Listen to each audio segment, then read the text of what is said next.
What is going on, my beautiful people? Today I have a special guest here with me today, and I'm going to let her introduce herself.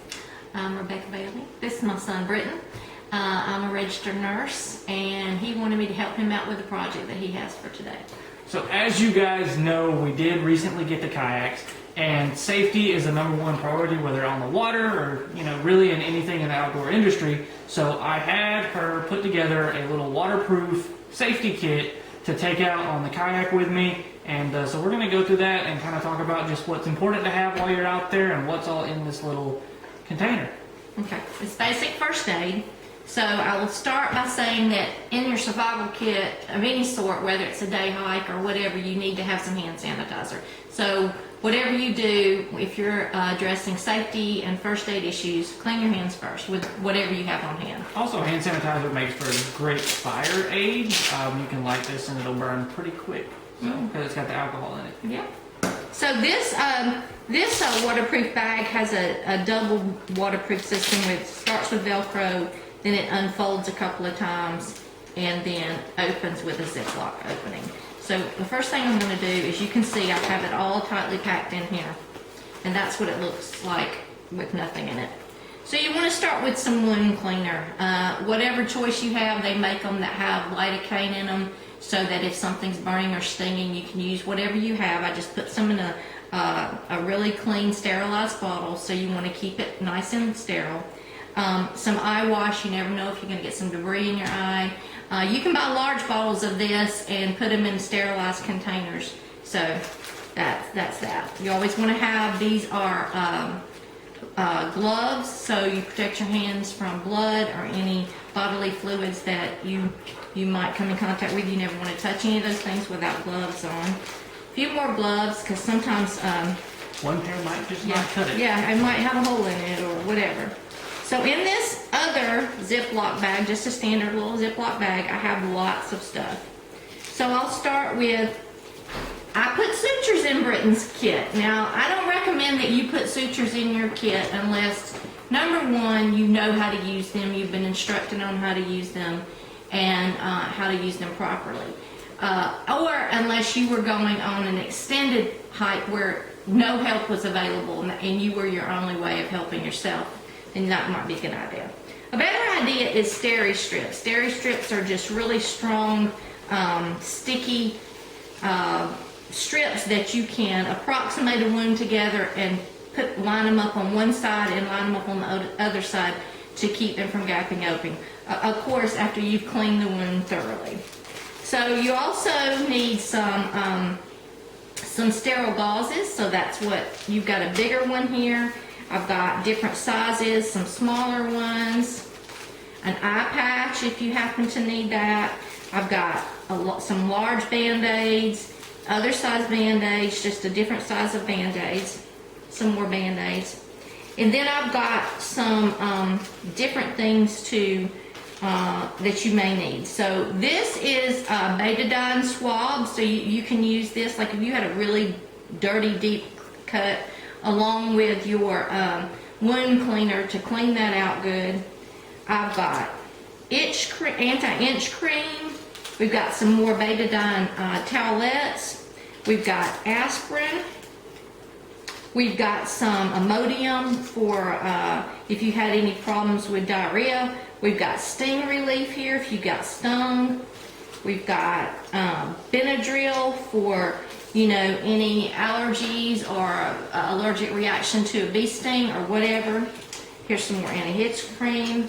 We've got antacids if you had indigestion or had any nausea or anything like that.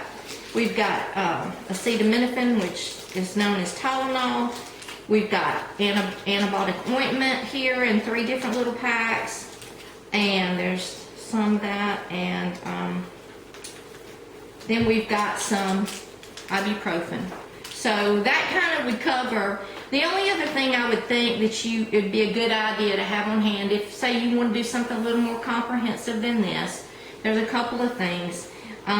Some cling wrap with these kind of bandages. You usually have something on hand that you can tie a bandage around with if you had to tear a piece of clothing or whatever, but you might want to consider putting some elastic tape or some kind of tape. I thought I had a little roll of tape in here. I don't know what happened to it. It probably got put in the other one. I made a few kits for other family members. But you would need some kind of tape to tape down your gauze and that sort of thing. Maybe an ace wrap if you wanted to just upgrade your kit a little bit. And some blood. They make this thing called blood clot, quick clot, for if you had a more aggressive bleed that you can. It's powder that you can pour in a wound. Any questions about anything? So really what this kit is, this would be something, you're going out for a day, a couple hour paddle, something just quick and easy that you could throw in a backpack, throw in your dry storage, and have just about everything for the situation you might encounter, enough so that you could get back to shore and get further help if you need it. This wouldn't be something you would take out for like a week-long trip. No, and the size of your kit is based on the number of people. This would be like for 2 people. So if you, however, taken 6 people, you would need to add more medications and more bandages and stuff like that. And you really do need some sort of tape in here. And I had a roll, but I guess it must. And we'll add this when we close up. And having the elastoplast tape, it's kind of a sticky tape that you could wrap a spraying with, that you could wrap, I actually have some in my kit.